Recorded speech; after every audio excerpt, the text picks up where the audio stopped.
guys? Welcome to another episode of the Weigh-In Podcast. I'm joined by my co-host Sugar Ray. How are you, man? I'm doing all right, thank you. Lower boxing previews coming up, so people enjoy the content, like the content, comment on the content, show some love, man.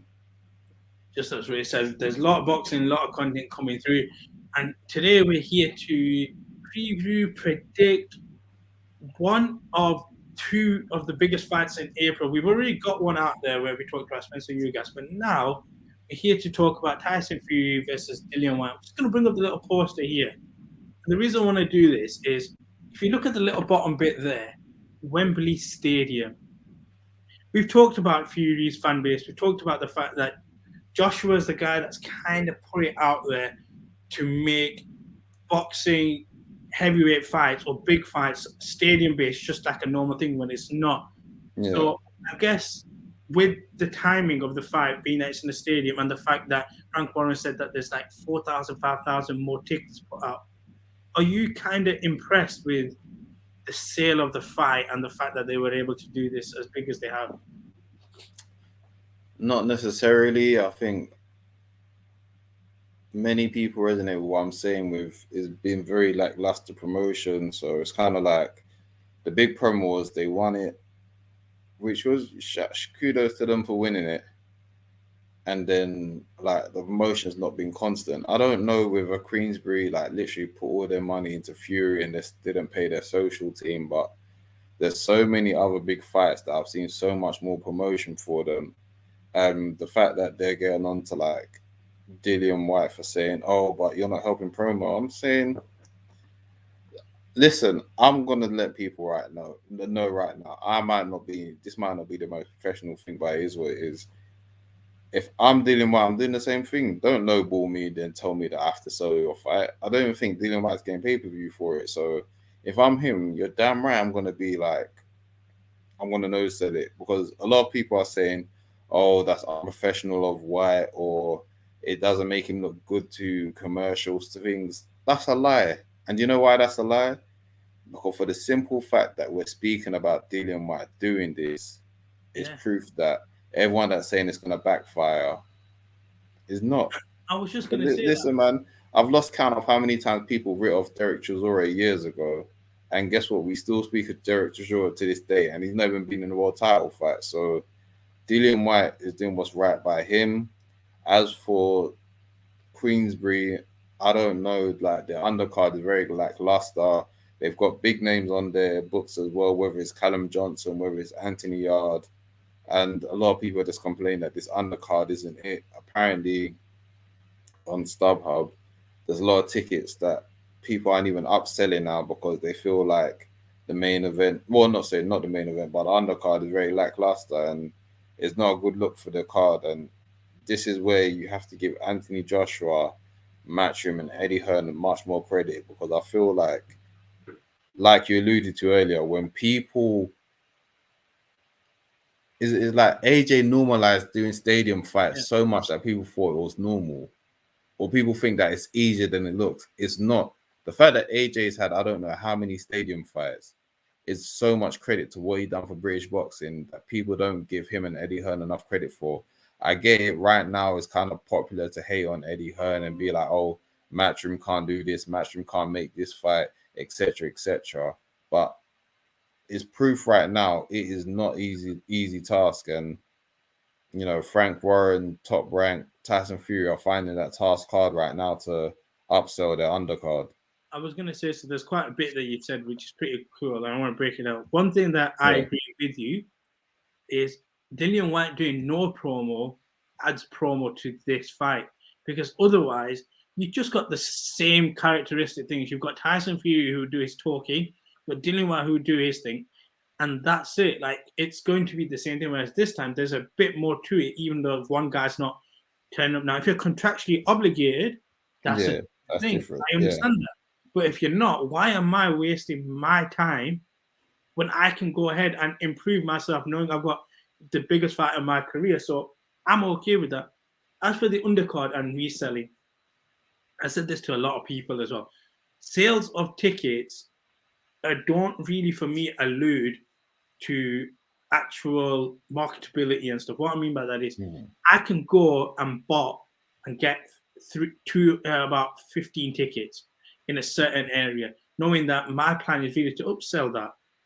But when you, like you've alluded to, when you have a high capacity stadium, tickets aren't the cheapest, but then you don't do anything to help that with a low undercard, it is going to be a hard sell. And I think Yeah, that's where Frank Warren, we talked about it, the fact that he's kind of a bit too old now for the boxing game. Similar-ish to like Bob Arum, where it's like, let it go a bit, let somebody else come in. And I feel like where they might have gone wrong is where we had Wilder Fury, it was an hmm arena. You could sell that just by having that particular fight. You can't yeah, sell a stadium fight, personally, I don't think, without having one or two more marquee fights. Not even yeah. marquee, but underneath where it's like, okay, we've got interest Or in this. marquee names, not even just fights, but some Yeah. marquee names. Yeah, And I think that's where they're going wrong. And then how they just push the undercard out all in one go. It was a case of here you go, we're putting out more tickets. Here's some more fights that you are going to get. And I don't think it's really worked where we are hyped for it. Like we're a few weeks out at the time of recording this, but I'm not sitting here like, yes, let's listen, go. man. I'm honestly more hyped for Spence versus you guys, Mm, and that's not even me doing hyperbole or me trying to crap on them or anything. I'm genuinely because of the promotion that Showtime slash PBC have done for that fight. I'm invested. Whatever is going on with this promotion, it's just fizzled out. It's like you had the press conference, it made noise because Dillian didn't turn up, and then Tyson Fury didn't have a sparring partner in that press conference to like make it a big headline. And I think people kind of learned from the Dillian Whitehead press conference where Dillian White, sorry, Deontay Wilder when he didn't engage with Tyson yeah. Fury's head games, and then it was kind of like you could tell. I don't think it hurts Tyson Fury as much, but you can tell it ruffled his feathers a bit. Where it was just like, I need something to bounce off of here, and Deontay Wilder just didn't give him the time of day. And I feel like this is what Dillian is doing with him, but to another level. I think something that I want to touch on before we go to the tail of the tape is Yeah, about like bouncing off fights. I think Floyd did that quite well in the sense of selling fights, where he was like, yeah, I need to do a lot of this myself. But the one that he didn't was Conor McGregor. He goes, he's doing half of the work for me, and I love it. yeah, Every other fight, I have to rile people up. I feel like with Tyson Fury, he's kind of in a similar predicament where he's got to be that instigator. And it's yeah, not for working. sure. On the promotion side of things, though, I think where it doesn't help is where I'm seeing BT Sport Boxing upload a trilogy fight, a trilogy documentary about a couple of weeks ago on the YouTube page, Yeah, Wilder and Fury. Like, we get it, it was one of the best trilogies we'll probably watch as a heavyweight boxing, but give us Whyte Fury.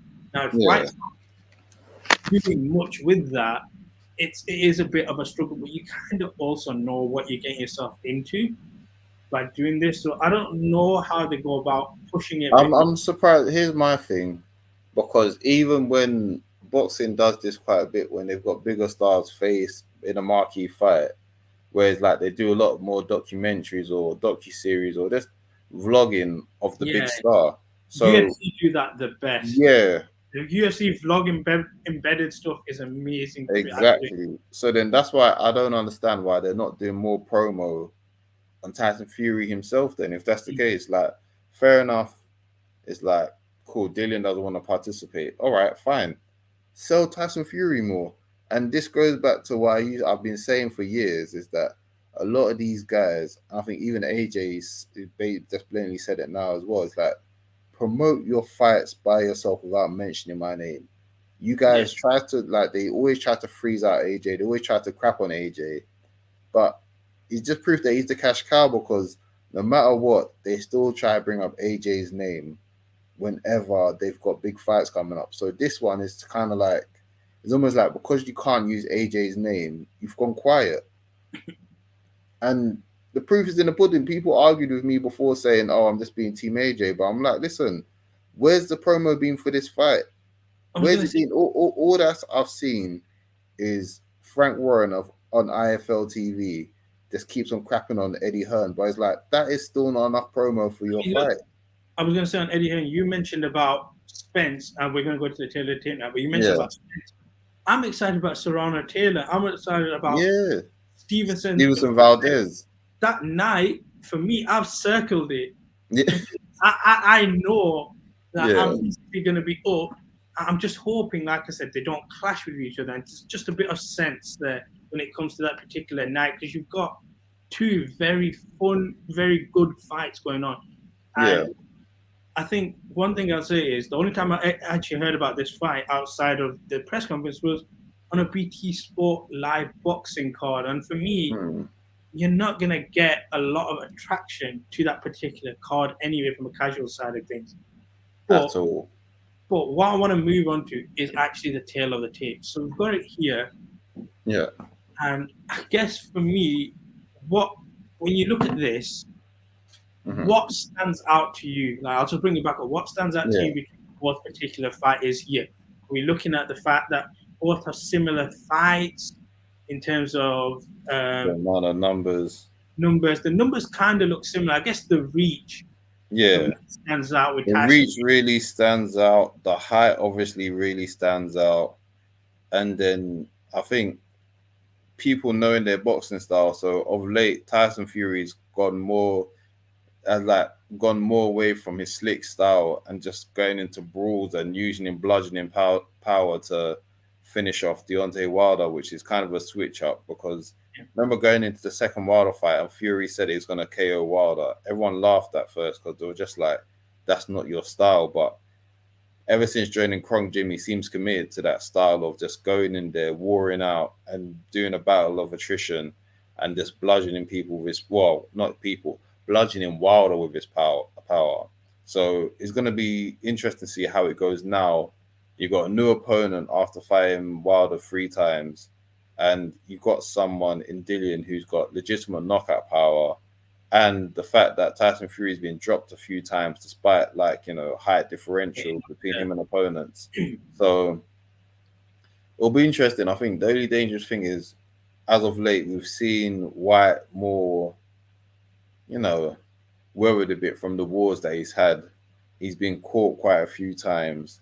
And so that's going to be the thing of Whyte can bang, but he's also been caught. So is there a case of can Fury catch him, depending on what Fury turns up?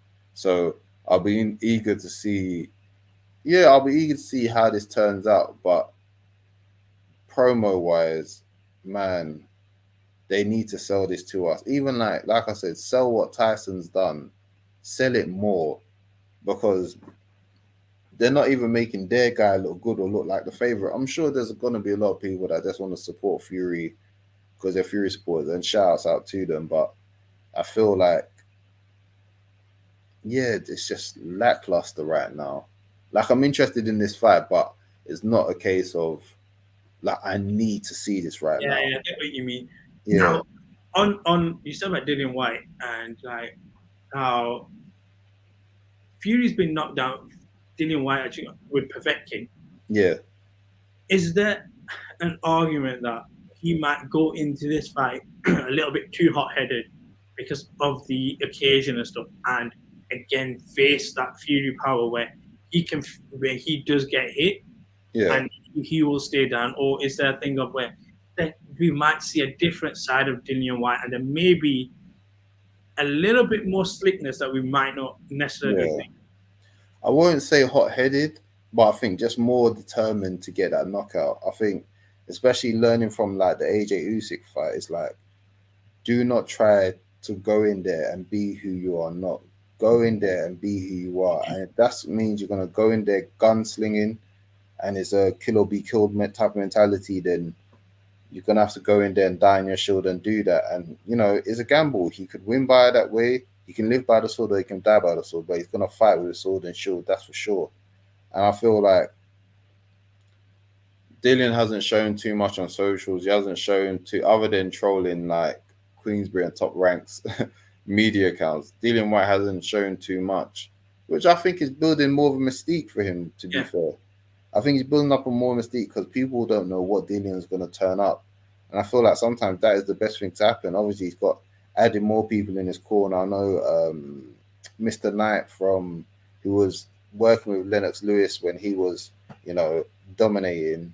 He's got him in his camp, so I feel like I'm looking forward to see what changes. Sometimes it's not even about big changes. Sometimes it's just slight adjustments that, Tweaks, yeah. yeah, the tweaks.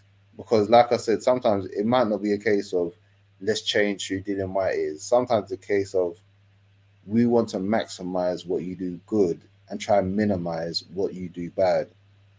And I feel like that's what the fight's going to be about. And Tyson Fury, as skilled as he is, he likes to engage in a war. So he's still got, don't get me wrong, Tyson Fury is the favorite. He's still got all the facilities to beat Dillian. But there's only so many times you can go to the well having the type of fights that Fury has, getting dropped. What is it? Twice in his fight with It's Dillian Wilder, the Whyte? third one, yeah. With Wilder, sorry. Yeah, getting dropped twice. And it's just like you can't those type of battles take a toll on you. You can't keep on having them, but he's a Gypsy King for a reason. So maybe listen, he's the king for a reason. So we'll see how this goes, and hopefully it's a big marquee fight. Obviously, I think AJ and Usyk is nearly in the works, which I'm still a bit conflicted with because if AJ wins, people are then gonna just be like, "Oh, but Usyk had whatever on his mind." So it's a I catch never 22. thought of that. I never thought of that, but now that you said that, I'm kind of with you on it. Don't say I didn't warn you. If AJ wins, they're gonna say that, but it is what it is. But hopefully, all roads lead to undisputed and AJ first Fury, or maybe AJ first White. All British affair would be nice. To be fair, I personally, I think the Fury one would get the that will promotion. get that will capture the whole world. Like the whole world's gonna be pay attention. Even like the US market that tries to deny how good British heavyweight boxing is, even they would tune in to see Fury first AJ if it was to happen. I think with Fury crossing over the amount of times he did to fight Wilder Yeah. and coming out of them, but some people say he won all three fights, which is fair enough. Yeah. That's fair to say. And I think that put a big shine on heavyweight boxing. I don't know what it is about AJ where he doesn't resonate as much. I think Fury has a bit more of the American market where Yeah. I think he's got more of a fan base there that I'll probably say AJ does. I think the thing with AJ is basically doing what the Americans did for a long time, but they just don't want to admit it, which is I'm just gonna have big fights on my home soil. Yeah. And obviously normally the US market that's used to the biggest heavyweight fights happen on their soil. Because same thing happened when Klitschko became champions and they just started having their marquee fights in Germany. Now it's like the UK heavyweights took over, and then the US guys are kind of like, oh well, it don't matter because you're not doing it over here. It's like that screenshot I posted you. What's the marquee fight Ruiz versus Ortiz on pay-per-view? Like, please, $70 for that. Nah, I can't do that. Please don't That do that. is some of the robbery that happens in the US regarding pay-per-view or some of these fights is crazy. I can't. But being a boxing fan here isn't as bad as being a boxing Yeah, it's fan not in as the bad. US It's just the sometimes. timings.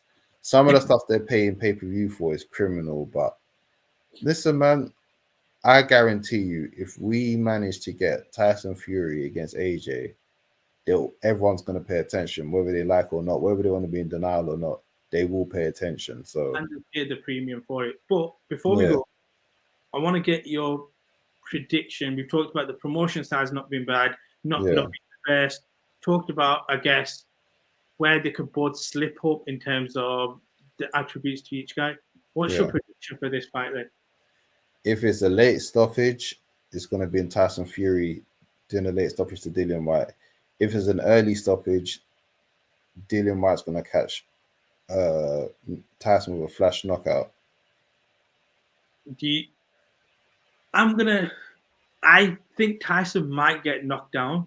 Yeah, Right. I do think that I'm kind of with you where it'll be like round 3 or 4.